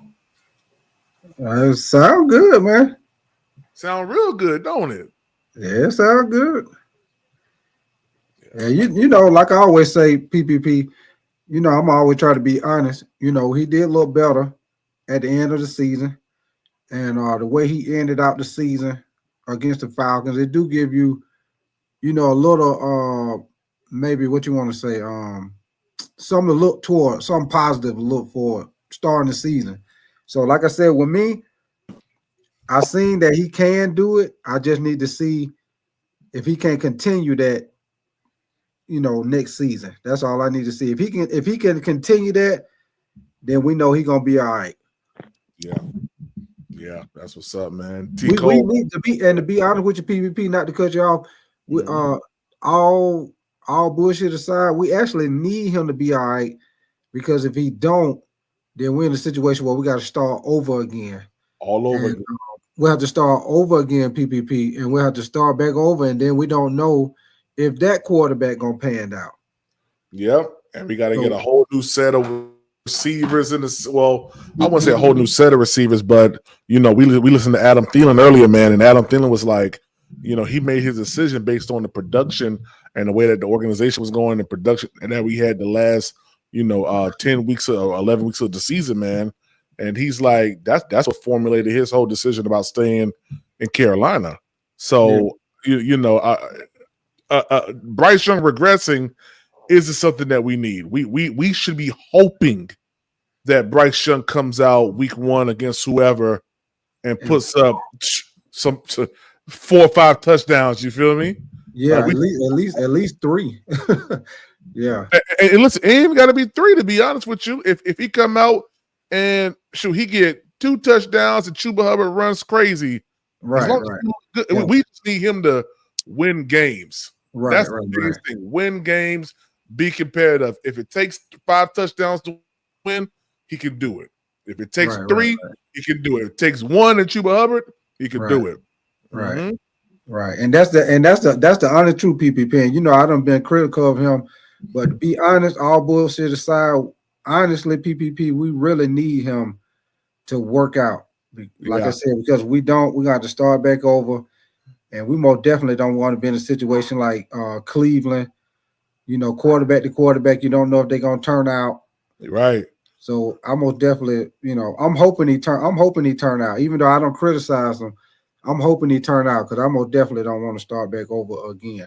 Yeah, most def. Tri-State, how you feel, man? What up, T. Cole? What up, fellas? What up, man? You know, it's easy. It's real easy to say all the right things. We just got to go out and do it. Like that Ted just said, we need Bryce to take another step forward, and I'm confident he will. But yeah, you know, it's easy to say all the right things. You know, these guys can sit here and say all the politically correct answers all day long. Mm-hmm. That's it. But it's all about going out and proving everyone wrong. Yeah. No, I agree with you, man. I like the fact that he's starting to open up a little bit more. You know what I'm saying? Saying what's on his mind instead of being all the way politically correct all the time. He kind of hinted to when he was benched. He caught a lot of flack, and I was one of those people too, because you know I was just in that mind. I was in that stage at that point. As far as when they asked him about his confidence, he was like, "I draw my confidence from the Lord." And in that sense, everyone, even whether you were a man of faith or not, we knew what he was saying. But in that moment, that ain't what we wanted to hear. Mm-hmm. As far as, you know, like being the competitor, but he didn't waver, and he let us know that in that interview. As far as I would never waver from that. That's my starting lens. That's my ending and that's my beginning and my end, and that's not gonna change. You know what I'm saying? My ice veins at the end of the game. It's not gonna change. You know, the dog that I have in me. It's because y'all feel like I'm weak for saying I get my confidence from the Lord. You know what I'm saying? Because of, you know, my nonchalant, the way I do interviews, you know, that's, you know, pretty much letting people know that doesn't determine my play on the field and, you know, my preparation and how he wants to be great. So I like that he kind of defended himself in that, and he let us know about he wasn't ready at the beginning of the season. It's like it was a new regime, new coaching staff, new playbook and everything like that, and he was still getting his feet wet. So I mean, it all came together. I mean, it makes sense. Yes, sir. Yes, sir. Well, fellas, I ain't gonna lie. Your boy ain't getting much sleep last night. I was back up early, man. I just wanted to run this live right here, man. I'm about to go to sleep. Get ready for this Super Bowl. Yeah, I need it, man. Yeah, I done ran 2 back-to-back 14 hour, then 19 hours. So yeah, I done did almost over 30 something hours of content, man. So yeah, your boy's tired, man. Yeah, I feel that. Y'all be easy. Much love. Yeah, man. We'll be back tomorrow, man, for all the Super Bowl stuff, man. I'm excited about it. It's gonna be fun, man. So y'all be good. Big Tight, I appreciate you, man. Oh, G yeah. Cole, man, you be good, yo. We out, man. Y'all have a good night, man. Peace. Right.